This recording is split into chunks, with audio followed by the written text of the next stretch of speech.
Vamos a abrir nuestras Biblias, hermanos.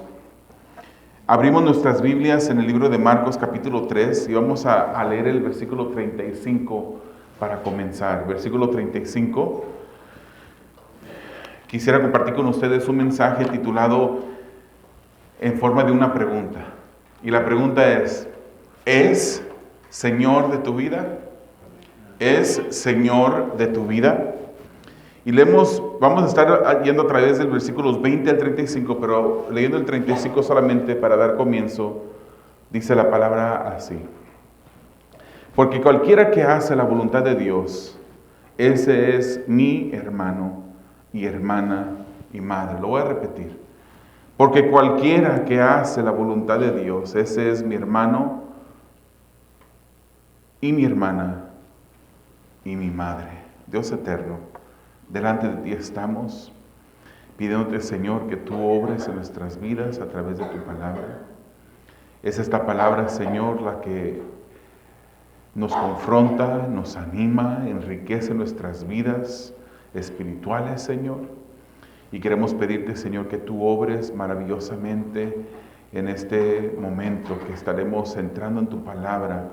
Que tú seas, Señor, el que nos ministre a nuestros corazones y a nuestras vidas, Señor, de tal manera que podamos ver cómo tú trabajas, Señor, en nuestras vidas, cómo tú mueves nuestros corazones, nuestras mentes, Señor, hacia ti cada día más, a través del proceso, Señor, de santificación en nuestras vidas. Te lo pedimos en el nombre de Jesús. Amén. Hoy en día el mensaje está lleno de puras preguntas. Y son preguntas, hermanos, que no nos pausaremos para escuchar una respuesta de usted, porque son preguntas que usted se debe de hacer a sí mismo y examinar su propia vida. No examine la vida de la persona que está al lado de usted, sino que examinemos nuestras propias vidas. Entonces, como les dije, vamos a ir a través del versículo 20 hasta el versículo 35. Hoy terminamos el capítulo 3 de Marcos. Y el bosquejo es de esta manera. En versículos 20 y 21 vamos a estar viendo a una familia que no creía en Jesús. Vamos a ver una familia que no creía en Jesús. Versículos 22 al 30 vamos a examinar una controversia más. Entre muchas controversias que hubo entre Jesús y los religiosos, vamos a ver otra controversia que hubo. Y también vamos a terminar con los versículos 31 al 35, viendo lo que identifica la familia verdadera de Jesús. Ese es el bosquejo de esta mañana, hermanos. Entonces vamos a entrar a la palabra. Obviamente, hermanos, que el nombre de Jesús es un nombre famoso.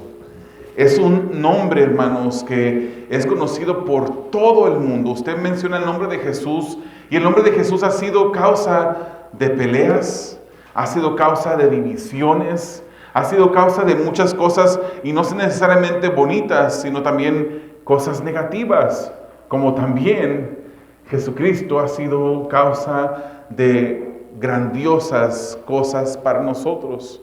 Es famoso el nombre de Jesús, y aparte de ser famoso, las religiones grandes en número del mundo, hermanos, las religiones grandes en número reconocen, aparte del cristianismo, reconocen la existencia de Jesús y la validez de sus enseñanzas. Por ejemplo, el hinduismo reconoce a Jesús, no niega a Jesús. Y en el hinduismo hay 1,150 millones de personas que son hindús. El budismo también reconoce a Jesús. Hay 370 millones de personas que profesan ser budistas. El judaísmo incluso, aunque es un número más pequeño, solamente 13 millones en el mundo, el judaísmo también no niega a Jesús. No niega que existió un hombre que se llamaba Jesús. El Islam, 1,200 millones de personas que siguen el Islam, ellos tampoco niegan que Jesucristo fue un hombre que traía buenas enseñanzas. Lo consideran un profeta, lo consideraron una buena persona. Y mucha gente, hermanos, ha escuchado este nombre de Jesús. Pero yo les preguntaría a ustedes, una de muchas preguntas que vamos a presentar en esta mañana: ¿quién dirían ustedes que es Jesús? ¿quién dirían ustedes que es Jesús? Mucha gente ha escuchado este nombre y dicen, ese hombre fue un hombre respetable. Fue Jesús un hombre honroso, un buen maestro, un revolucionario, una persona que vino a cambiar la manera que pensamos, con buenas enseñanzas. Hermanos, si vemos el libro de Marcos en sus 16 capítulos, esta pregunta surge en varias veces. Marcos quería confrontar a su lector con esta pregunta: ¿quién crees tú que es Jesús? ¿Quién dices tú que es Jesús? En la respuesta de esta pregunta recae el rumbo eterno de cada ser viviente. En la respuesta, ¿quién dices tú que es Jesús? Pero hermanos, la respuesta ha de ser respaldada por una manera muy específica de vivir.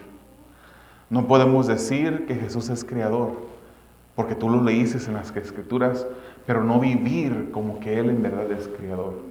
No puedes decir que Jesús es Señor, Señor con S mayúscula. No puedes decir que es Señor y Dios si en verdad tu vida no respalda esa profesión que haces en tu vida. ¿Qué contestarías, hermano, si el Señor en esta mañana estuviera presente y te mirara a los ojos y te preguntara: ¿quién dices tú que soy? ¿Quién dices tú que soy yo? Vamos a ver qué decía la misma familia de Jesús. ¿Quién decía la familia de Jesús que era Él? Marcos 3, 20 al 21 dice: Jesús llegó a una casa y la multitud se juntó de nuevo a tal punto que ellos ni siquiera podían comer. Cuando sus parientes oyeron esto, fueron para hacerse cargo de Él, porque decían que está fuera de sí. La misma familia de Jesús había escuchado lo que se movía alrededor de Jesús. Y al moverse esta revolución alrededor de Jesús, ellos pensaron: algo está mal. Este no es el Jesús con el que crecimos. Este no es el Jesús que yo crié.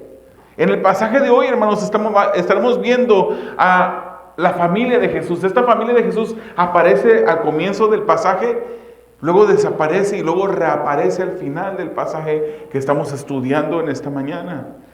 Cuando la familia aparece por primera vez, se encuentra con una casa que estaba llena, donde ya no cabía nadie más. Había comida, dice que no pudieron ni siquiera comer, pero no pudieron llegar hasta donde estaba Jesús, porque había mucha gente. La gente se aglomeraba alrededor de Jesús. Se recuerda que la semana pasada hablamos de un evento tal donde la gente lo apretujaba, se aventaba encima de Jesús para ser sanado, para ser librado de la enfermedad. Ahora de nuevo, hermanos, dice la Escritura, de nuevo, otra vez se encontraba la gente, no dejaba tranquilo a Jesús, la gente se aglomeraba alrededor de Él. Y ya vimos esto primeramente en Marcos capítulo 1, versículo 29, donde Él llegó a la casa de Pedro, sanó a la suegra, y cuando en el día sábado baja el sol, que termina el día de reposo, la gente llega a la casa y dice que toda la ciudad estaba en la casa de Pedro. También lo vimos en Marcos capítulo 2, versículos 1 al 12, cuando quitan el techo de una casa para bajar a un paralítico porque no podían entrar. Estaba tan lleno de personas que no podían entrar. Vimos otro ejemplo similar cuando en la casa de Leví habían muchos pecadores y muchos publicanos comiendo con Jesús. Hermanos, la familia, al igual que todos los demás, habían escuchado que Jesús andaba haciendo algo. Había escuchado que había una revolución alrededor de Jesús, o que Él era un revolucionario, o que la gente estaba haciendo una revolución alrededor de Él. Y como dije hace unos instantes, seguramente pensaron: este no es el hijo que yo crié, o ese no es el hermano con el que crecimos. Sí, Jesús tenía hermanos en sangre, medios hermanos, hijos de María y de José. Y lo podemos ver claramente en las Escrituras, en Mateo 12, Mateo 13, en Lucas capítulo 8, Juan 7, entre otros pasajes. Jesús tuvo hermanos, María tuvo más hijos. no solamente fue Jesús. Ella no permaneció virgen toda su vida. En el momento de concebir a Jesús, ella era una virgen. Pero luego tuvo una vida matrimonial como la tiene cualquier matrimonio con José, y tuvo más hermanos. Jesús tenía una familia en hermanos y hermanas. Pero la sospecha de esta familia es que estaba loco. Habían crecido con él, seguramente habían notado algo. Para este punto ya había pasado ese escenario donde José y María habían perdido a Jesús. Y lo encontraron en el templo, y cuando le preguntaron qué es lo que estaba haciendo, él dijo: me es menester, me es necesario estar involucrado en los asuntos de mi Padre. Él lo encontraron en el templo. Ya habían visto que este no era un niño común y corriente, aunque en muchas maneras era un niño también. Él seguramente jugaba con sus hermanos. Él hacía otras actividades normales para niños. Pero la sospecha de ellos es que este Jesús que había crecido con ellos estaba fuera de sí. Y traigamos ahora ese fuera de sí a nuestro lenguaje habitual. Estaba loco, pensaron. Estaba loco Jesús. Y tenían que ir con él para cuidar de él. Y si usted sabe que algo está pasando con un familiar, usted es lo que hace. Si usted sabe que algo está pasando con uno de sus hijos, usted es lo que hace. Va a ver cómo puede ayudarle. A alguno de sus hermanos, usted va a ayudar a cuidar de él. Si le preguntaran a la familia que vio a Jesús crecer con ellos, ¿quién era él? ¿Qué dirían ellos? María diría: pues este fue un ser que yo di, que creció en mis entrañas, aquel que yo crié, aquel que amamanté. Eso es lo que diría María. Si los hermanos le preguntaran: ¿quién es Jesús? Tu hermano mayor. Dirían: ese es nuestro hermano, con él crecimos, con él jugamos desde niño. La familia en este momento, hermanos, presenta un conocimiento intelectual, pero no un conocimiento espiritual de quién era Jesús. Igual como los hindúes, seguramente pensaban que fue un hombre bueno, que enseñaba buenas cosas, que fue un hombre respetable, un hombre honroso. Pero ellos no tenían un conocimiento espiritual de quién era Jesús. Sí lo conocían, hermanos, obviamente habían crecido con él. María lo había visto crecer. Los hermanos habían crecido a su lado, habían jugado con él, pero no se comportaban como quien en realidad conoce a Jesús, el Señor creador, el Señor que vino a este mundo, que descendió desde el cielo. Ellos no pensaban eso. Pensaron: ¿qué está pasando con Jesús? Está fuera de sí, y quisieron ir a cuidar de él. Ni los parientes de Jesús se escapan de la pregunta, hermanos. Y la eternidad de María, la eternidad de hermanos como Santiago, hermanos de Jesús, medios hermanos de él, sus eternidades dependían de quién decían ellos que era Jesús.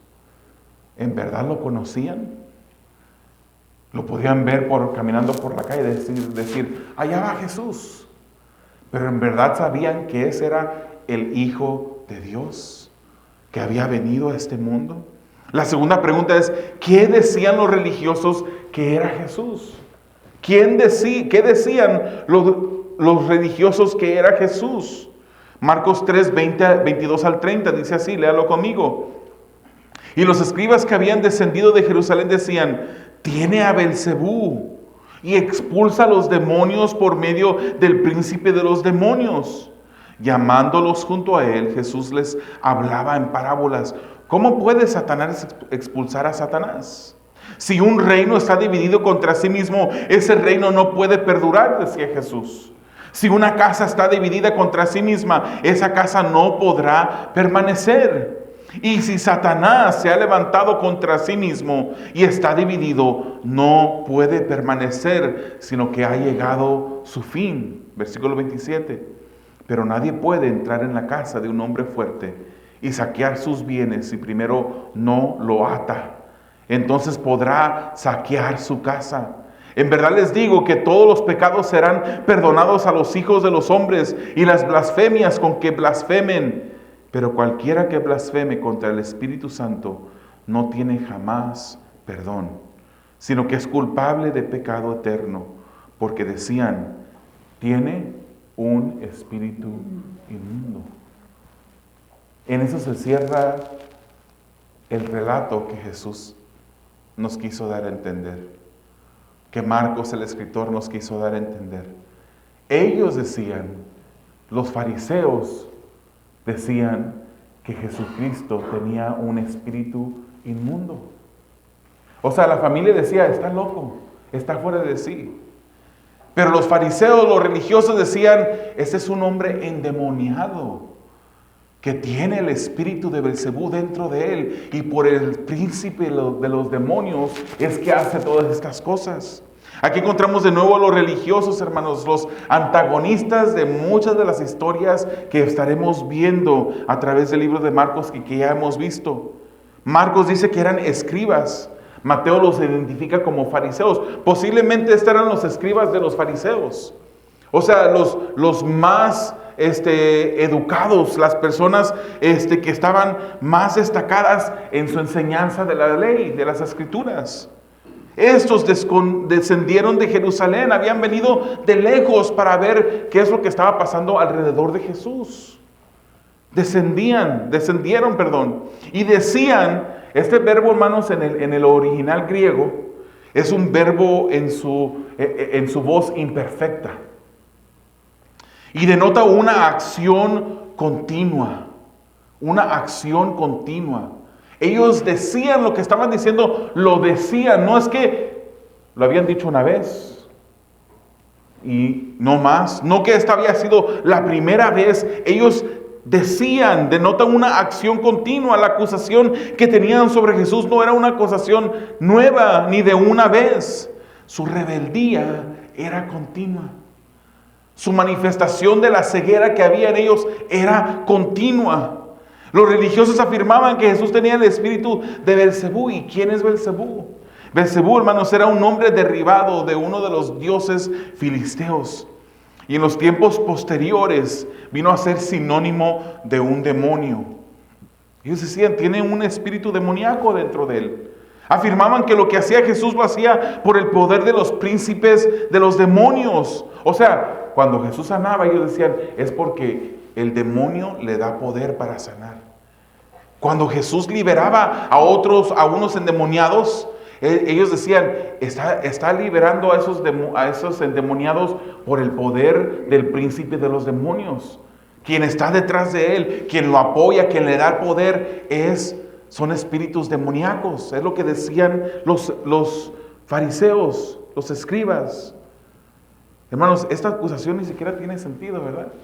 Si usted estuviera defendiendo a Jesús, ¿qué diría? ¿Cómo es posible que le estén dando estos religiosos el crédito a Jesús, el crédito a los demonios de hacer un acto de bondad? ¿Por qué un demonio iba a querer sanar a una persona que estuviera enferma? ¿Por qué es que un demonio iba a querer liberar a una persona endemoniada? ¿Por qué es que iban a querer estar desunidos? Si algo tiene el poder de las tinieblas, y que muchas veces ponen en vergüenza al pueblo cristiano, es su unión. Ellos están unidos, hermanos. El enemigo sabe que le queda tiempo corto, y el enemigo sabe cuál será su final. Y él corre y hace y trabaja y se esfuerza lo más que puede, juntamente con sus demonios, para unirse y luchar en contra de aquellos que somos sus hijos, los hijos de Dios. Ellos son unidos. Los religiosos estaban ciegos, hermanos. Hasta la gente reconoció que había algo diferente en Jesús. Porque si usted lee el mismo relato, el pasaje paralelo de Marcos en Mateo nos dice que Jesús acababa de sanar a un endemoniado que estaba ciego y también estaba mudo. Y cuando Jesús hace esto, la gente decía, ¿será posible que este sea el hijo de David? ¿Será posible que ese es el hijo de David, aquel que fue profetizado? Ellos mismos empezaban a cuestionar si Jesús era ese Mesías que había sido enviado de parte de Dios. Y lo identificaban como el hijo de David. ¿Por qué es que lo identificaban de esta manera, hermanos? Si usted va a 2 de Samuel, capítulo 7, usted va a ver un relato allí que involucra a David y cómo David quiso construirle un templo a Dios en Jerusalén. Pero el profeta viene de parte de Dios y dice, no, tú no lo vas a construir. Después de que le dice, sí, pues me parece buena idea, adelante. Regresa y le dice, no, el Señor me ha dicho que tú no le construirás templo al Señor. Más bien, Él te construirá casa a ti. Y es a través de 2 de Samuel capítulo 7 que David recibe esa promesa de un descendiente, de un rey que saldría de sus entrañas y reinaría para siempre. Mateo capítulo 1 muestra, hermanos, que David es descendiente de Abraham y de David por medio de su padre legal, José. Si usted va a Lucas capítulo 3, también usted puede ver la genealogía que muestra que Jesús es un descendiente de David por parte de su madre María. Se cumple la escritura. Él era el hijo de David, el hijo profetizado, y la gente empezaba a darse cuenta de estas cosas. Pero los fariseos, los religiosos escribas, no se daban cuenta de eso. Jesús llamó a los escribas y los cuestionó sobre sus acusaciones irracionales y les pregunta, ¿acaso Satanás puede echar afuera a Satanás? ¿O quisiera Satanás echar afuera a Satanás? ¿Acaso está dividido el ejército de Satanás? Porque si en ese caso, si es así, entonces no va a permanecer. Los esfuerzos de Satanás van a ser inútiles.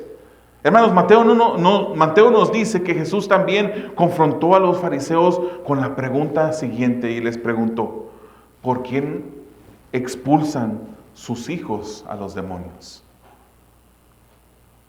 Él les preguntó a ellos. ¿Sabía que los fariseos también, bueno, no también, sino que ellos ejercían o hacían exorcismos? Ellos hacían exorcismos a su manera. Ellos mismos trataban de liberar a los endemoniados. Y Jesús les hace esta pregunta. Entonces, ¿por quién los expulsan los hijos de ustedes? ¿Por quién? Mateo 12:28 dice, pero si yo expulso los demonios por el Espíritu de Dios, entonces el reino de Dios ha llegado a ustedes. Si yo lo estoy haciendo por el Espíritu, el reino de Dios ha llegado a ustedes. Se recuerda que eso es como él empezó a predicar, el reino de Dios ha llegado. Pero la gente no entendía lo que él decía. Miraba que él sanaba a los enfermos, que libertaba a los endemoniados, y la gente lo buscaba por esas mismas acciones. Vemos que el versículo 28 al 30, después ahora nos habla, hermanos, del pecado imperdonable. El pecado famoso, el pecado imperdonable. En una ocasión, hace algunos meses, fuimos a un hospital a orar por un joven. Y estando allí, había una tía de este joven presente. Y esta tía tenía el deseo de hablar conmigo. Sabía que era pastor y me pidió hablar conmigo. Ella tenía una confusión, una preocupación, un dilema en su corazón. Porque decía que ella pensaba que había cometido el pecado imperdonable. Y hay personas hoy en día en diferentes lugares que son cristianos y posiblemente tengan esta preocupación de haber cometido un pecado imperdonable, un pecado que nunca va a ser perdonado. Y el que tiene un pecado que no es perdonado es condenado. Todos los que somos hijos de Dios hemos sido perdonados y por eso tenemos la promesa de la vida eterna en el cielo. Pero hay personas, posiblemente aquí en este lugar, que han pensado, ¿habré cometido yo el pecado imperdonable? estaré sentenciado a una vida eterna en el infierno, una vida de muerte. Hay personas, hermanos, que viven así. Pero primero, hermanos, versículos 28 al 30, vemos que Jesús dice que los pecados de los hombres les serán perdonados. Las blasfemias les serán perdonadas, dice Jesús. Ese es el primer punto que queremos resaltar. Hay personas equivocadas y preocupadas que piensan que han cometido el pecado imperdonable. Pero la afirmación de Jesús y la afirmación que recibimos de las Escrituras es que el que viene a Él no lo echa fuera. Es que el que viene a Él con corazón contrito y humillado, Él lo acepta. Todo aquel que viene a Jesús viene con un espíritu de humillación, un espíritu contrito delante del Señor en arrepentimiento para pedirle perdón. La afirmación, hermanos, de Jesús y de las Escrituras es esta. Incluso en 1 Corintios capítulo 6, versículos 9 al 11, nos da una lista grande de diferentes pecados. Porque algunas personas habrán pensado, ¿será que yo ya me he ido? Yo hice demasiadas cosas para poder recibir el perdón de Dios.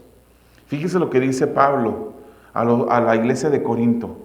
¿O no saben que los injustos no heredarán el reino de Dios? No se dejen engañar.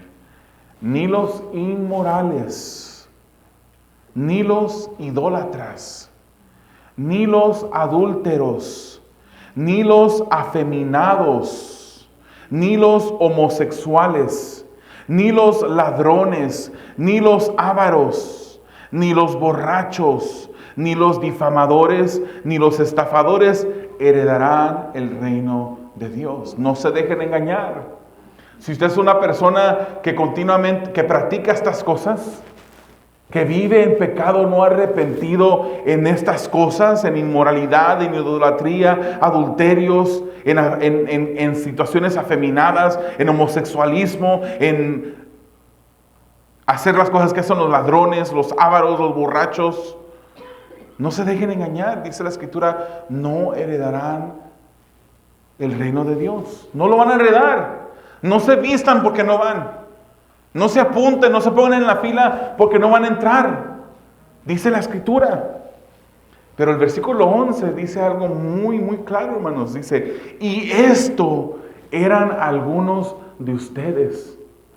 Esto eran algunos de ustedes, pero fueron lavados, pero fueron santificados, pero fueron justificados en el nombre del Señor Jesucristo y en el Espíritu de nuestro Dios. Esto eran algunos de ustedes. Esto éramos nosotros, hermanos. Esto fuimos nosotros. En un tiempo pasado, esto fuimos nosotros, pero hemos sido lavados, hermanos. Hemos sido justificados, hemos sido santificados. No hay pecado en esta tierra que una persona pueda cometer que lo elimine de la gracia, del alcance de la gracia de Dios. No hay pecado tan grande. Usted póngase a pensar en el asesino serial más famoso de toda la historia. Póngase a pensar en aquella persona que usted ha escuchado que ha cometido los pecados y quebrantado la ley de la manera peor. Ellos pueden alcanzar la misericordia de Dios si se arrepienten. Para ellos también hay perdón. Incluso 1 de Juan capítulo 2 dice, hijitos míos, les escribo estas cosas para que no pequen. Y si alguien peca, tenemos abogado para con el Padre, a Jesucristo el justo. Hijitos, hermanos, los cristianos, si ustedes pecan, tienen perdón.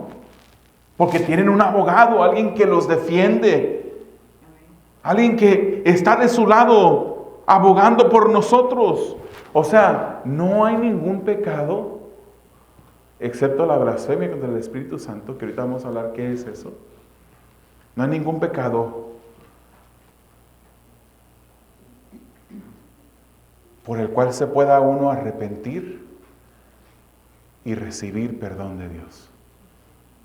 Todos los pecados que se confiesan en arrepentimiento ante Dios son perdonados. Todos. Segundo punto. El que blasfeme contra el Espíritu Santo jamás será perdonado. Pero notemos algo, hermanos. Esto lo dijo Jesús a consecuencia de que los escribas decían, tiene espíritu inmundo. Es muy clara la palabra. Los escribas tuvieron a Dios mismo delante de ellos y no lo reconocieron. Tenían a Jesús, el Creador, delante de ellos y no lo reconocieron. Permanecieron ciegos, permanecieron en contra de Él, permanecieron peleando, tratando de estorbar lo que Jesús estaba tratando de hacer. Los escribas tuvieron a Jesús mismo enfrente y no lo reconocieron. Se opusieron a Jesús de tal modo que hasta argumentaban irracionalmente. Por un demonio echa fuera demonios. No era irracional su argumento. Estaban locos de celos. Estaban locos de envidia. Estaban llenos de pecado. Estaban ciegos. Prefirieron seguir en el pecado y prefirieron seguir envueltos en su religiosidad que humillarse ante el Creador. Y ahí se quedaron. Blasfemar. Si vemos una definición de blasfemar, una definición bíblica, la blasfemia es expresar algo irrespetuoso o irreverente acerca de Dios. Entre las peores formas de blasfemia están aquellas que distorsionan las verdades acerca de Dios y las convierten en mentiras. Ahora, tomemos esta definición de blasfemar, pero ahora traduzcamos la palabra blasfemar en el contexto del pasaje. ¿Quién estaba blasfemando? ¿Qué estaban haciendo en este momento para blasfemar? ¿Qué es blasfemar contra el Espíritu Santo? Usted va a poder ver también pasajes paralelos a esto en Mateo 12 y Lucas 12. Hermanos, el trabajo del Espíritu Santo es el de convencer de pecado para arrepentimiento. Es el Espíritu que llega a la vida de la persona y convence de pecado. Les convence que necesitan arrepentirse, que necesitan pedir perdón. Es el Espíritu Santo. Juan 16, 8 al 9 dice, y cuando Él venga, pues, hablando del Espíritu Santo, convencerá al mundo de pecado, de justicia y de juicio. De pecado porque no creen en mí. Él va a convencer a las personas que no creen en Jesús de pecado. Él es el que va a convencer. Hermanos, los religiosos atribuían la obra de Jesús a Satanás. Cuando Jesús por el Espíritu Santo echaba fuera a los demonios, decían, es Satanás el que está obrando a través de Jesús. No creían en Jesús. ¿Qué persona algún día llegará al cielo sin haber creído que Jesús es Señor? Sin haber doblegado sus rodillas, su corazón ante Jesús. ¿Qué persona llegará algún día al cielo? Ninguna. Ninguna. Estas personas religiosas eran igual. No creían en Jesús. Cometieron el pecado de no creer en Jesús. Y ese es el pecado imperdonable. El pecado que jamás será perdonado es el no creer en Jesús. ¿Usted cree en Jesús? No ha cometido el pecado imperdonable. Hay personas, hermanos, a las que usted le predicará. Personas que mirarán en usted una persona diferente, que a lo mejor querrán hacer como usted y querrán preguntarle, ¿cuál es tu secreto? Porque es que en medio de la tribulación, en medio de la dificultad, tú actúas pacientemente, controlado. ¿Cuál es su secreto? Pero ellos no van a creer en Jesús. Podrán ver algo en ti, podrán reconocer algo diferente en ti, pero tienen que creer en Jesús. No solamente en decir, yo sé, la historia confirma. Los ateos, hermanos, hay ateos que confirman y dicen, no podemos negar que hubo un Jesús, un hombre que murió en una cruz a causa de una condena del gobierno. No podemos negarlo, pero ellos no creen en Jesús, creen en la historia. Porque han visto las pruebas, han visto la evidencia y creen en la historia, pero no creen en Jesús. Que no seamos uno de ellos, hermanos. Que si creemos en Jesús es porque en verdad creemos que Él es Señor de nuestras vidas. Blasfemar contra el Espíritu Santo es rechazar la verdad que el Espíritu reveló acerca de Jesús. Los religiosos rechazaron a Jesús y nunca se arrepintieron. Fueron rebeldes hasta la muerte.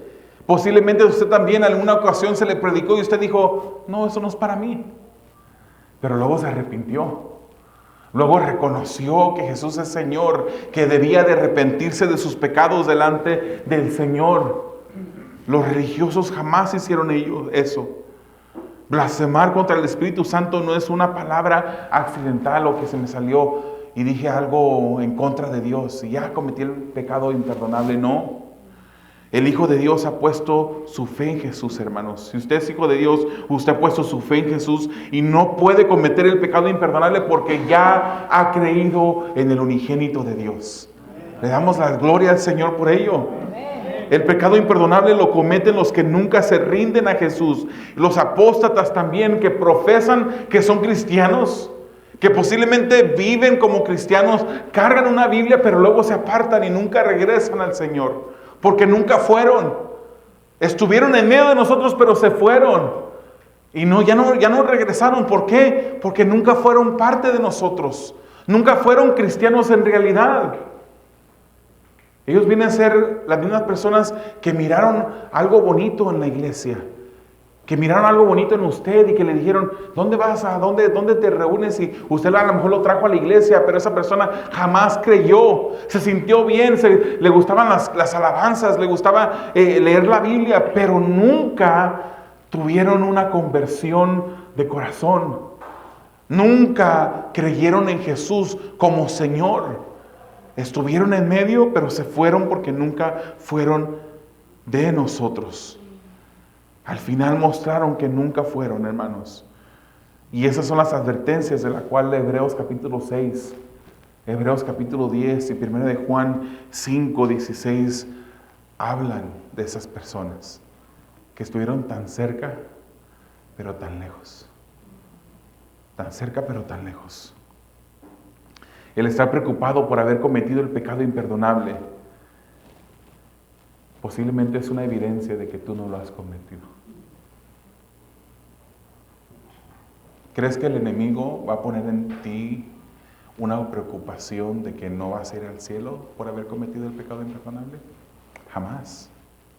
Él más bien es el acusador, el que quiere hacerte tropezar, el que quiere hacerte pensar y dudar de tu salvación. Si tú estás preocupado de haber cometido el pecado imperdonable, es evidencia de que no lo has cometido. Porque, hermano, si lo hubieras cometido, no estuvieras preocupado. Más bien estuvieras con un corazón endurecido, sin querer saber nada del Evangelio. Jesús es Señor. Dígalo conmigo. Jesús es Señor. Hermanos, no aceptar a Jesús como Señor es rechazarlo. Rechazarlo es no aceptarlo. Pero reconocer a Jesús como Señor es obedecerlo.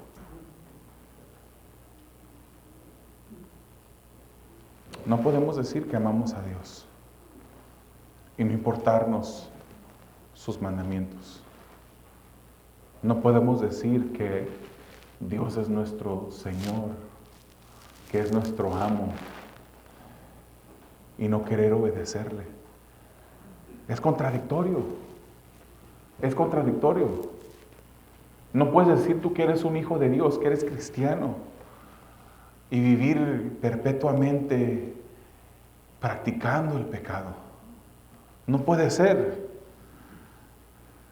Y posiblemente una de las preguntas más importantes en esta mañana es: ¿quién dice Jesús que eres tú? La respuesta a la primera pregunta, ¿quién dices tú que es Jesús?, tiene efecto en esa última pregunta. ¿Quién dice Jesús que eres tú?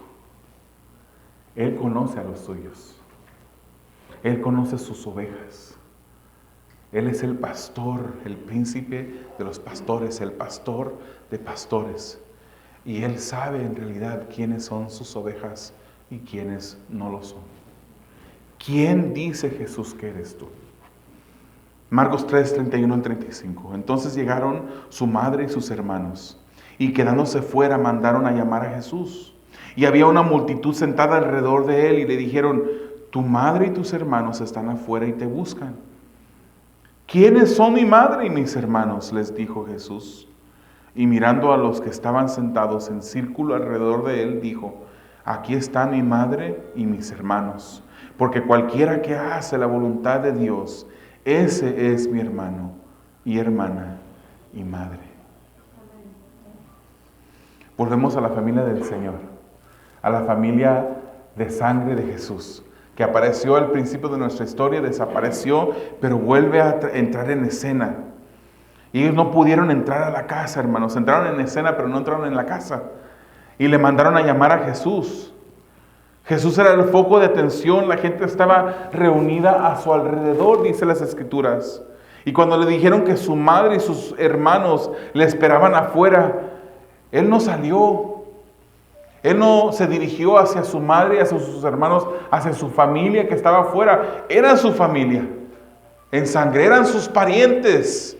Pero Él no salió a ver qué es lo que ellos deseaban. Mateo, hermanos, nos aclara que cuando Él apunta a los que eran sus familias, su madre, sus hermanos, Él apunta a sus discípulos, aquellos que seguían a Jesús, que obedecían sus mandamientos, aquellos que amaban a Jesús.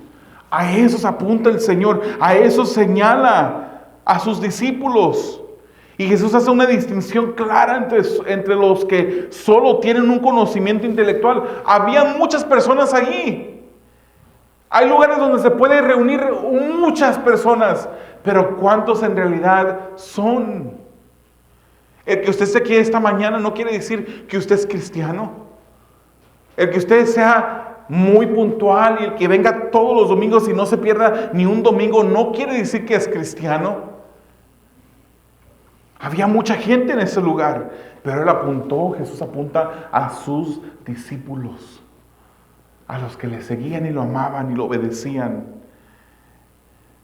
Él hace esta distinción clara entre aquellos que solo tienen un conocimiento intelectual y los que en realidad tienen una comunión con Él. ¿Quién dice Jesús que eres tú? ¿Quién dice Jesús que soy yo? ¿Soy en realidad su hijo? ¿Eres tú en realidad su hijo? ¿Cuál es la característica de la familia espiritual? La familia verdadera de Jesús. Versículo 35. Cualquiera que hace la voluntad de Dios, ese es mi hermano y mi hermana y madre. ¿Dónde encontramos la voluntad de Dios para poderla obedecer? En la palabra, la Escritura, la Biblia. Ahí la encontramos. Entonces las preguntas en este momento que quiero que tú contemples, hermano. ¿Quién dices tú que es Jesús? Pero también respaldan tus hechos la profesión que haces acerca de Jesús. ¿Respaldan tus hechos el que tú dices que eres su hijo? ¿Apuntaría Jesús hacia ti para identificarte a ti como uno de sus discípulos? ¿Te apuntaría a ti? ¿Quién dice Jesús que eres tú? Hermano, cierra tus ojos e inclina tu rostro. Te lo pido, por favor. Si tú te identificas como un cristiano, si tú dices, yo soy un hijo de Dios, quiero recordarte, hermano, que el cristiano verdadero, el que cree en Jesús, no solamente lo mira a Jesús como un maestro bueno que enseñó cosas buenas.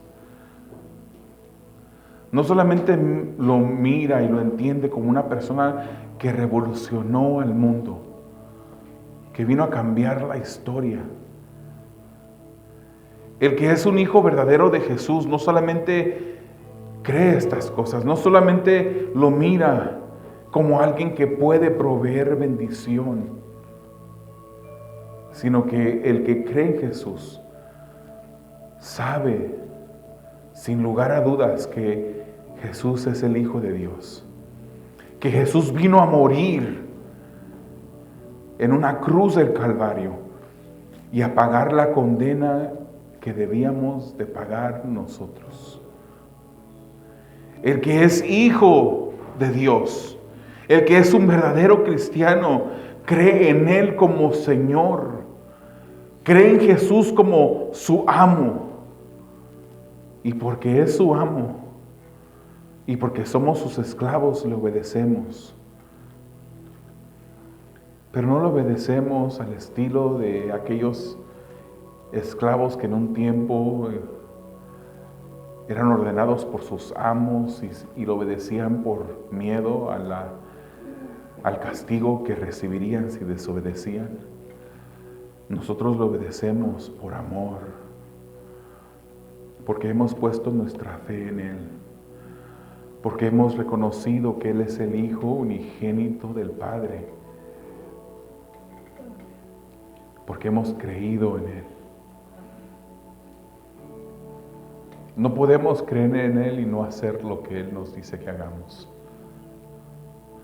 No podemos decir que somos sus hijos y vivir una vida desconectada de Él toda la semana y esperar que el domingo vamos a venir a tener una comunión con Él. No puede ser así. Si en verdad somos sus hijos, nuestra comunión con Él es continua. Buscamos su presencia en la oración. Buscamos que Él nos hable por medio de su palabra cuando la leemos. Porque el verdadero cristiano obedece la palabra, hermanos. Nehemías capítulo 8, versículo 1 dice: entonces todo el pueblo como un solo hombre se reunió en la plaza que está enfrente a la puerta del agua y pidió al maestro Esdras traer el libro de la ley que el Señor había dado a Israel por medio de Moisés. El pueblo quería escuchar, había regresado del cautiverio, había sido liberado del cautiverio, al igual que nosotros fuimos liberados del cautiverio, del pecado, de la esclavitud al pecado. Y cuando este pueblo fue liberado del cautiverio y regresó a la tierra prometida, llegó a la tierra prometida y pidió que se leyera la palabra.